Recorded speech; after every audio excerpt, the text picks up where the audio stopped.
Hi hello welcome to Amaravati enterprises. తమిళ చూసారు కదండి. సో బిజినెస్ చేయాలి, సంపాదించాలి, కానీ ఎక్కడి నుంచి మొదలు పెట్టాలో తెలియడం లేదా. ముఖ్యంగా పెళ్లి తర్వాత చాలా మంది మహిళలకు ఒక కోరిక అయితే ఉంటుందండి, తమకంటూ ఒక బిజినెస్ ఉండాలి, తమకంటూ ఒక సెల్ఫ్ ఆదాయం అయితే ఉండాలి అని. కానీ ఈరోజు మనం సోషల్ మీడియాలో చూస్తున్నది ఏంటి ఏంటి అంటే, ఇది చేయండి, ఈ ప్రోగ్రాంలో జాయిన్ అవ్వండి, డబ్బు పెట్టండి అంటే చాలామంది చాలా సక్సెస్ స్టోరీలను, ఇన్ఫ్లుయెన్సెస్ని చూపిస్తూ మనల్ని ఆకర్షిస్తూ ఉంటారు. సో వాళ్ళని తప్పుపట్టే ముందు మనం కూడా ఒక్కసారి ఆలోచించాలి కదా. సో నేను కూడా మొదట్లో డిజిటల్గా జీరో నాలెడ్జ్తోనే ఉన్నాను. అంటే యూట్యూబ్ ఎలా స్టార్ట్ చేయాలి, ఏ కంటెంట్ పెట్టాలి, ఎలా వీడియో చేయాలి, ఎలా ఎడిట్ చేయాలి, ఇలా ప్రతిదీ డౌటేనండి నాకు. ఏది చేయాలన్నా కానీ ప్రతిదీ కొత్త, ఏమీ తెలియదు. నాకైతే అసలు ఏది తెలియదండి. నేర్చుకోవడం అనేది స్టార్ట్ చేశాను.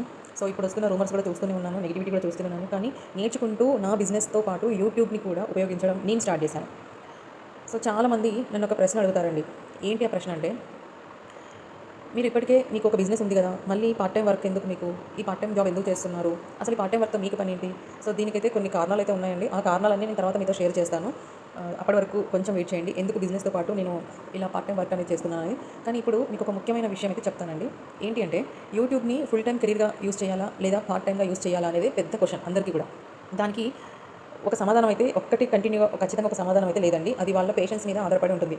మీ సమయము, మీ ఓపిక, మీ లక్ష్యము, వీటిపై యూట్యూబ్ అనేది ఫుల్ టైమా పార్ట్ టైమా అనేది ఆధారపడి ఉంటుంది. నేనైతే యూట్యూబ్ని పార్ట్ టైమ్గా, ముఖ్యంగా నా బిజినెస్ని పెంచుకోవడానికి మాత్రమే ఉపయోగిస్తున్నాను. సో చూస్తూనే ఉంటాం చాలా యూట్యూబ్స్లో క్రియేటర్స్ని కదా. సో కొంతమంది పార్ట్ టైం చేస్తారు, కొంతమంది ఫుల్ టైం చేస్తారు. ఎందుకంటే యూట్యూబ్ అంటే కేవలం సబ్స్క్రైబర్స్, వ్యూస్ మాత్రమే కాదండి.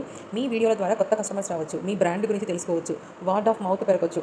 సో ఈ విధంగా మీరు యూట్యూబ్ నుండి ఎర్నింగ్ అనేది బిజినెస్ పరంగా స్టార్ట్ చేయొచ్చు. అలాగే యూట్యూబ్ ద్వారా ఆదాయం పొందడానికి ads monetization, affiliate marketing, sponsorships, మీ సొంత ప్రొడక్ట్స్ లేదా సర్వీసెస్ వంటి మార్గాలు ఉన్నాయి. బిజినెస్ ఉంటే మాత్రం ఇది ఈజీగా అయిపోతుందండి. బిజినెస్ కాకుండా ఓన్లీ యూట్యూబ్ ద్వారానే మనీ ఎర్నింగ్ చేయాలంటే కొంచెం టైం పడుతుంది. ఈ ఒక్క విషయం మాత్రం చాలా క్లియర్గా గుర్తుపెట్టుకోండి. సబ్స్క్రైబర్స్ చెప్తున్నాం కదా, లక్షలు వేలు ఉండాల్సిన పని లేదు. మీకు 100 మంది సబ్స్క్రైబర్స్ వచ్చినా సరే, యూట్యూబ్ యాడ్స్ ద్వారా పేమెంట్ అనేది యాడ్స్ ద్వారా రావడం అనేది చాలా అరుదు. కాకపోతే వాటికి సంబంధించిన అఫిలియేట్ చేసుకుంటూ, ప్రొడక్ట్ అఫిలియేట్ చేసుకుంటూ కూడా మీరు ఎర్నింగ్ అనేది స్టార్ట్ చేయొచ్చు. యాడ్స్ మానిటైజేషన్ యూట్యూబ్ నిర్దేశించిన ఎలిజిబిలిటీ రిక్వైర్మెంట్స్, పాలసీస్ ఉంటాయి. అయితే మానిటైజేషన్ రాకముందే కూడా యూట్యూబ్ని బిజినెస్ కోసం ఉపయోగించవచ్చండి. యూట్యూబ్లో బిజినెస్ చేయడానికి మీకు మానిటైజేషన్కి సంబంధం అయితే లేదు. మరి డిజిటల్ స్కిల్స్ ఏమీ తెలియకపోతే అదే కారణంతో మాత్రం ఆగిపోవద్దండి. కంటిన్యూగా స్టార్ట్ చేయండి ఏదో ఒకటి. నేను కూడా జీరో నుంచి నేర్చుకున్నాను. సో చాలామందికి అదే చెప్తాను. నేను స్టార్టింగ్లో స్టార్ట్ చేసిన కాటన్ మిక్స్ బిజినెస్ బంద్ చేసినవా, తీసేసినవా అంటున్నారండి. సో అలా కాదు, నేను ఆ బిజినెస్ నడుపుకుంటూనే యూట్యూబ్ ద్వారా అఫిలియేట్ చేస్తూనే నా పర్సనల్ వర్క్స్తో పాటు ఇది కూడా నేను పార్ట్ టైం లాగా చేస్తున్నాను. మీరు చేయాల్సిందల్లా మొదటి వీడియో పర్ఫెక్ట్గా ఉండాల్సిన అవసరం లేదండి. మొదటి రోజు నుంచి పెద్ద సక్సెస్ కూడా రావాల్సిన అవసరం లేదు. రోజుకు ఒక వీడియో కావచ్చు, వారానికి 2 వీడియోలు కావచ్చు, కానీ కన్సిస్టెన్సీ మాత్రం కంపల్సరీ ఉండాలి. యూట్యూబ్లో సక్సెస్కి కొంతమందికి 3 నెలలు పట్టొచ్చు, కొంతమందికి 6 నెలలు పట్టొచ్చు, కొంతమంది సంవత్సరం కూడా కావచ్చు, ఇంకా ఎక్కువ సమయం కూడా పట్టొచ్చు. ఇప్పుడు అంటే ఎందుకంటే ఈ రోజు మనం సక్సెస్ఫుల్ క్రియేటర్గా చూస్తున్న చాలామంది ఒక్క రాత్రిలో వాళ్ళకి సక్సెస్ అయితే రాలేదండి. ఇలాంటి విషయాల కోసం ఈరోజు మనం సక్సెస్ఫుల్ క్రియేటర్స్గా చూస్తున్న చాలామంది ఒక్క రాత్రిలో సక్సెస్ కాలేదండి. వాళ్ళంతా కూడా వాళ్ళ వెనుక సంవత్సరాల కష్టం ఉంది. సో కాబట్టి మీరు కూడా నాకు డిజిటల్గా నాలెడ్జ్ లేదు అని ఆగిపోవద్దండి. ఏదో ఒక చిన్న అడుగుతో మొదలు పెట్టండి. మీకు నచ్చింది కంటెంట్ అనేది క్రియేట్ చేసి షేర్ చేయండి, మొదలు పెట్టండి, నేర్చుకోండి, కన్సిస్టెంట్గా కొనసాగండి. యూట్యూబ్ని మీరు కెరీర్గా చేసుకోవాలా లేదా మీ బిజినెస్ని పెంచుకోవడానికి ఉపయోగించాలా అనేది కంప్లీట్గా మీ మీద మాత్రమే డిపెండ్ అయి ఉంటుంది. డిసిజన్ అనేది మీదే, కానీ స్టార్ట్ చేయడం మాత్రం మీ చేతుల్లోనే ఉంది. ఎలా స్టార్ట్ చేస్తారు, ఎప్పుడు స్టార్ట్ చేస్తారు, డిస్కషన్తో స్టార్ట్ చేస్తారా, కొంచెం పేషెన్స్తో స్టార్ట్ చేస్తారా అనేది మీ పైన డిపెండ్ అయి ఉంటుంది. సో ఇలాంటి ప్రాక్టికల్ డిజిటల్ అండ్ బిజినెస్ విషయాలను తెలుసుకోవాలంటే నా ఛానల్ అపరాజిత ఎంటర్ప్రైజెస్ని ఖచ్చితంగా సబ్స్క్రైబ్ చేయండి, ఫాలో చేయండి. నేను చెప్పే ప్రతిదీ కూడా నా ఎక్స్పీరియన్స్తో మాత్రమే షేర్ చేస్తాను.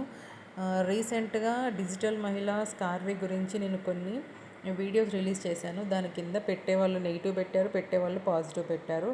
బట్ పాజిటివ్ పెడుతున్నారు అంటే ఇక్కడ డిజిటల్ మహిళ నుంచి మాకేమో డబ్బులు వస్తున్నాయని కాదు, నెగిటివ్ పెడుతున్నారంటే మీరు డిజిటల్ మహిళ ద్వారా మొత్తానికి మోసపోయారో అని కాదు, మనం చేసే వర్క్ పైన డిపెండ్ అయి ఉంటుంది. నాకు ఒక చిన్న డౌట్ వచ్చిందండి. మీరు స్కూల్లో, కాలేజ్లో యాజమాన్యాన్ని మీరు ఎప్పుడైనా క్వశ్చన్ చేశారా?